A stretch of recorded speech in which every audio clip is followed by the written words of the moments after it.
ये होती है इलेक्ट्रॉन के पाए जाने की। आखिरकार आज तुम्हें विजुलाइज हो जाना चाहिए यार कि इससे बनाएगा और ये वाला इससे बनाएगा। ये पी की थी, ये एस की थी, तो कौन सी ओवरलैपिंग। कल हम लोगों ने थोड़ा बहुत पढ़ लिया था कि आखिरकार ऑर्बिटल होते कैसे हैं। आज उसी का हम दिखाएंगे कि आखिरकार प्रैक्टिकली ओवरलैपिंग होती कैसे, क्योंकि अभी तुम लोग को समझ में नहीं आ रहा होगा। ओवरलैपिंग हमने दो प्रकार की बताई थी, एक सिग्मा बॉन्ड बनाता है, एक बनाता है क्या बनाता है, पाई बॉन्ड। दो प्रकार की ओवरलैपिंग थी। कितनी टाइप की थी, दो टाइप की ओवरलैपिंग थी। एक थी सिग्मा वाली और एक थी पाई वाली। अब जैसे देखो, हमने सिग्मा में हमेशा कौन कौन होता है, एस, और एस हमेशा सिग्मा बॉन्ड बनाता है, हमेशा सिग्मा की ओवरलैपिंग होती है। जैसे मान लो जो एस का ऑर्बिटल होता है वो स्फेरिकल होता है। जैसे मान लो ये स्फेरिकल, मान लो एक स्फेरिकल है, ये दूसरा स्फेरिकल है, तो में से तुम कैसी भी ओवरलैपिंग कराओगे आखिरकार वो कैसी जाएगी।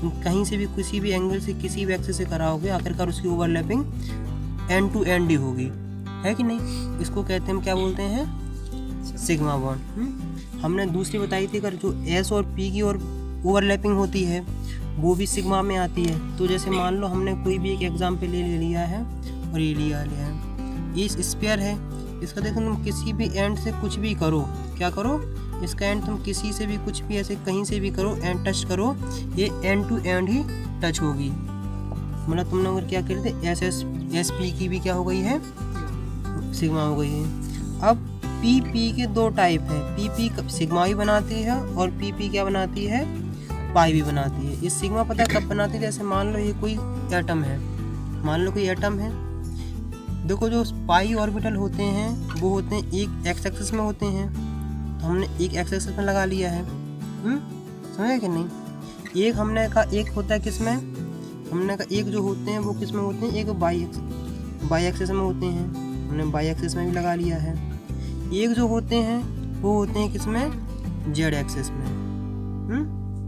तो चलो जेड एक्सिस, तो जैसे मान लो हमने इतना ये प्रोसेस पूरा कंप्लीट कर लिया है। तो जैसे मान लो स्ट्रक्चर तुम्हारे हाथ में ऐसा आ गया है, कैसा आ गया है, तुम्हारे हाथ में आ गया ऐसा। अब हमने ले लिया दूसरा एटम ले लिया है, ये एटम रहा है।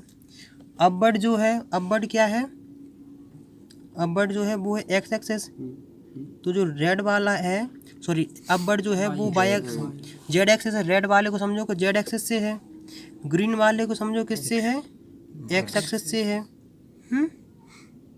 क्या है, ग्रीन वाला किससे है, एक्स एक्सिस से है। और जो पिंक वाला है वो किससे है, बाई एक्सिस से है। इतनी चीज़ अगर शायद तुम लोग को विजुलाइज हो रही हो तो आराम से तुम लोग विजुलाइज कर सकते हो। अब जैसे देखो, इन दोनों की जो ओवरलैपिंग तो ऐसे हो सकती है, कैसे हो सकती है, इन दोनों की ओवरलैपिंग तो देखो सुनो, जैसे देखो सुनो, अगर हम पाई के तीन, देखो सुनो, पी के तीन ऑर्बिटल होते हैं, क्या होते हैं, एक होता है एक्स की अलोंग, एक होता है बाई के अलोंग और एक होता है जेड के अलोंग। तो जैसे मान लो ग्रीन वाले हैं, देखो ग्रीन कौन से हैं, ग्रीन के जो गोला लगा है वो ग्रीन वाले एक्स एक्सिस के हैं, और जो तुम पिंक वाले हैं वो बाई एक्सिस के हैं। कौन से हैं, पिंक वाले जो बाई एक्सिस से हैं, जो रेड वाले हैं वो किससे हैं, जेड एक्सिस से हैं।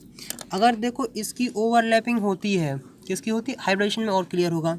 इसकी अगर ओवरलैपिंग होती है तो इन दोनों की तो साइड एंड टू एंड हो गई है।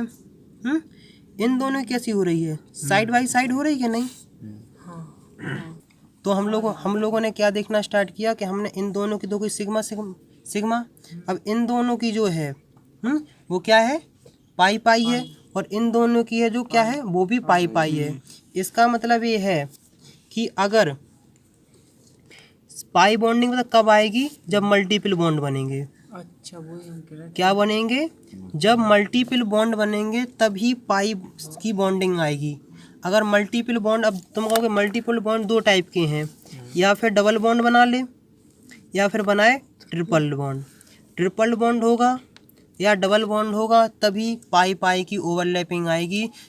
अगर पी की ओवरलैपिंग कब होती है, जब ये सिंगल बॉन्ड हो, क्या हो, सिंगल बॉन्ड अगर है तो आती है पी सिर्फ सिग्मा में, अगर मल्टीपल मतलब डबल और ट्रिपल बॉन्ड है तो आती है पाई की ओवरलैपिंग। तो आखिरकार तुम्हें थोड़ी बहुत ओवरलैपिंग तो थोड़ी बहुत समझ में आ गई होगी। अब कई लोगों के दिमाग में ये आ सकता है कि भैया आखिरकार डम्बल शेप हमें कैसे देखने को मिलेगा। तो कुछ नहीं, इसको लिया और जैसे देखो ये अगर पॉजिटिव एक्सिस में जाता है एक दूसरे पे जाता है।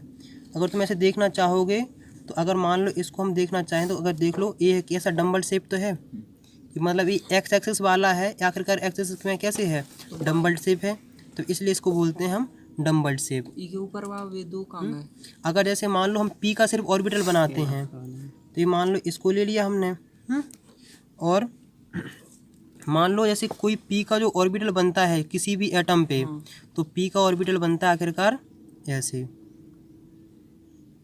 ए देखो मान लो ए किसके आ गए हैं, ये जो हमने ले लिया है, ये जो हमने ले लिया ए, हम पी का बना रहे हैं सिर्फ अकेला एक एटम में। अगर पी कैसे दिखेंगे, पी के ऑर्बिटल तुम्हें कैसे देखने को मिलेंगे, हम वो तुम्हें चीज़ समझाने की कोशिश कर रहे हैं। क्या चीज़ समझाने कर रहे हैं, ए वाला ये। आखिरकार तुम्हें कोई भी ऐसे मान लो जिसमें पी ऑर्बिटल होगा ना, तो उसमें तुम्हें कुछ ऐसे को देखने को मिलेगा। अब जैसे देखो अब आया समझ में। तो ये जो राउंड में पी का ऑर्बिटल दिखाने की कोशिश कर रहे हैं, तो पी का ऑर्बिटल है कि इसको अगर मान लो एक्स एक्सिस, इसको मान लो वाई एक्सिस, इसको मान लो जेड एक्सिस, और इसको मान लो क्या न्यूक्लियस, तुम्हें कुछ ऐसे को देखने को मिलेगा। और अगर तुम नोट समझने चाहते हो, नोट्स होती हैं ये और लोब्स होती हैं ये। नोट्स मतलब वो जगह होती हैं जहाँ इलेक्ट्रॉन पाए जाने की सबसे कम संभावना होती है। जैसे मान लो इस पॉइंट को तुम नोट्स मान सकते हो। और मैं एक बार बता दूं, अगर ऐसे कोई विजुलाइज करा तो बहुत बड़ी बात होती है कोचिंग में, और वही तुम 11th क्लास में। कोई लोग इतना ध्यान भी नहीं देते कि चलो हो रहा तो हो रहा है, चल रहा है तो चल रहा है, उससे मतलब नहीं है। हमारा मेन मतलब ये है, अगर तुम्हें एस का ऑर्बिटल देखना तो एस का ऑर्बिटल होता है बिल्कुल स्फीयर टाइप का। कैसा होता है, स्फीयर टाइप का, समझ रहे कि नहीं। अगर तुम जब थोड़ा बहुत और डिटेल में पढ़ोगे और वीडियो देखोगे तब जाके वो चीज़ ज़्यादा क्लियर होगी। अब तुम्हारे दिमाग में आ रहा होगा भैया इतना तो हमें समझ में आ गया है। हमारा हम पी का ऑर्बिटल बता रहे हैं। जैसे मतलब हम सबसे पहले बताते हैं एस का, तो एस का जो होता है मतलब इस स्फीयर में मैक्सिमम इंटेंसिटी है इलेक्ट्रॉन पाए जाने की। अब जब हम पी ऑर्बिटल में आते हैं तो पी ऑर्बिटल में 6 इलेक्ट्रॉन फिल होते हैं। इसमें जो मैक्सिमम इंटेंसिटी इलेक्ट्रॉन पाए जाने की स्लोप्स पर होती है। जहाँ एरिया ज़्यादा है, मतलब जहाँ वॉल्यूम ज़्यादा कवर करा जा रहा है, उसमें ज़्यादा प्रोबेबिलिटी होती है इलेक्ट्रॉन की पाए जाने की। आखिरकार आज तुम्हें विजुलाइज हो जाना चाहिए यार कि पी ऑर्बिटल दिखता कैसे है। अब हमेशा इस चीज़ के बारे में याद रखो कि 12th में नहीं हो, 11th क्लास में कॉन्सेप्ट समझने की कोशिश करो। आखिरकार फिजिक्स है क्या, केमिस्ट्री क्या है। यहाँ पता है तुमने अगर देखा होगा पूरे यूट्यूब पे कहीं भी, तो फिजिक्स में लोग उछलते हैं कि हम फिजिक्स में ये करा लेते हैं, फिजिक्स में वो करा लेते। फिजिक्स में तो मज़ा आता ही है।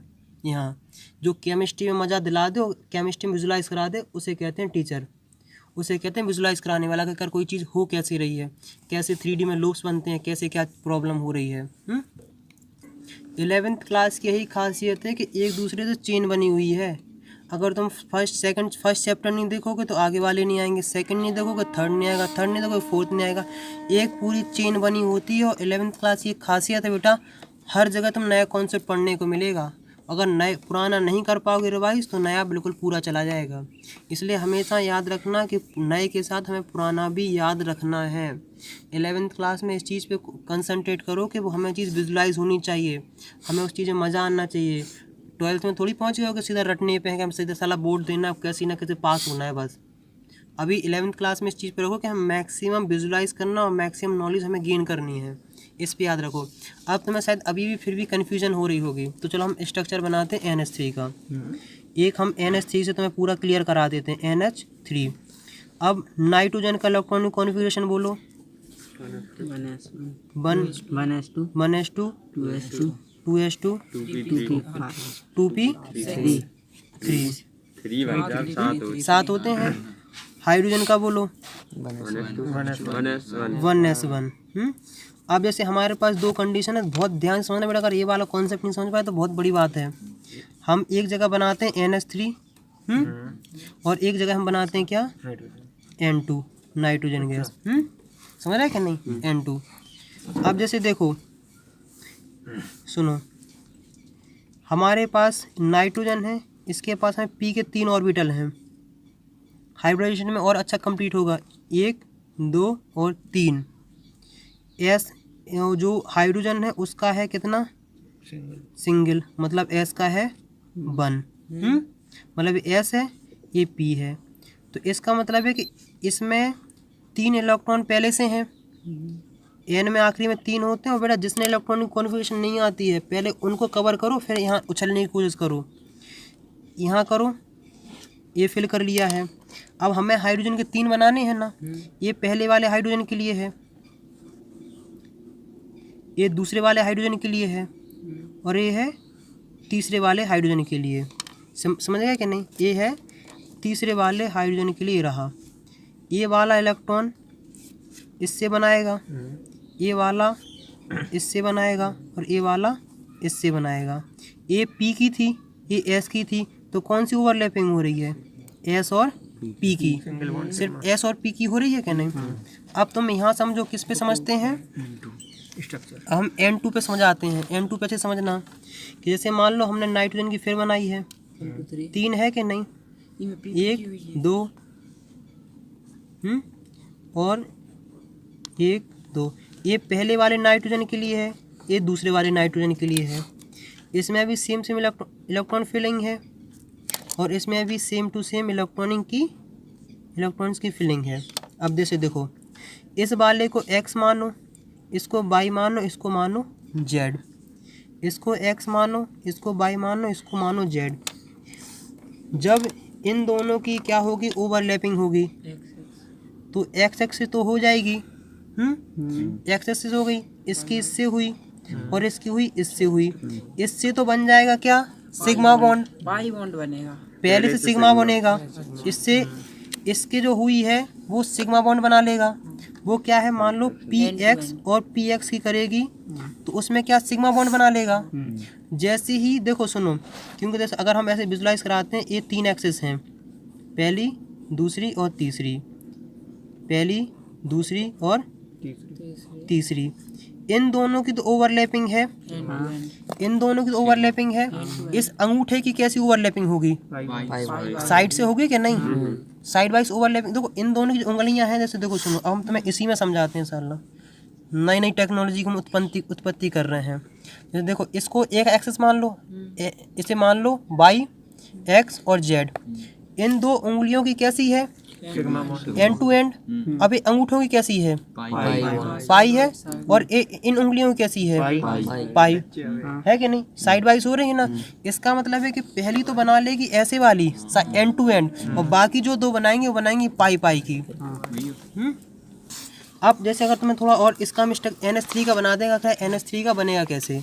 जैसे मान लो इसका ये लोन पेयर सबसे पहले रख लो, फिर मतलब नहीं है। देखो, एक जो एक्स, ये एक्स एक्सिस में है, इसे एक्स बोल दो, इसे मान लो वाई बोल दो, और इसे बोल दो क्या? जेड। अब जैसे देखो, जैसा इस पॉजिटिव में होगा वैसे ही एक नेगेटिव में ही तो होगा कि नहीं? है क्या कि नहीं? इसे -x मान लो, इसे पॉजिटिव x मान लो। आज बड़ा समझ में आ रहा है कि पॉजिटिव और नेगेटिव क्या था जो तुम लोग कल चिल्ला रहे थे? ये बताइए। अब जैसे देखो, इसको तुम मान लो और इसको मान लो दूसरा वाला, इसे मान लो हमने क्या मान लिया? नेगेटिव जेड, इसे मान लो पॉजिटिव जेड। अब जैसे देखो बाई का है, तो बाई का जैसे इस जस्ट पीछे बनेगा, कहाँ बनेगा? जस्ट पीछे बनेगा। तो जैसे मान लो हम इसको ऐसे डॉट डॉट से ऐसे बना लेते हैं, ये पॉजिटिव का बाई मान लो, इसको मान लो नेगेटिव का बाई। NH3 का स्ट्रक्चर बनाना है कि नहीं? H का एक ही है। देखो सुनो, ऐसा ऐसा और ऐसा, कैसा बना है? ऐसा ऐसा। ये एंड टू एंड की ओवरलैपिंग हो रही है कि नहीं? ये क्या है? ये है पी है, ये एस है, एस पी की बन रही है। ये पी है, ये एस है, एस पी की बन रही है कि नहीं? ये एस है, ये पी है, इसमें सिर्फ एस और पी की बन रही है कि नहीं? तो ये तीनों बॉन्ड कितने हैं? 3 बॉन्ड कितने हैं? सिग्मा बॉन्ड है।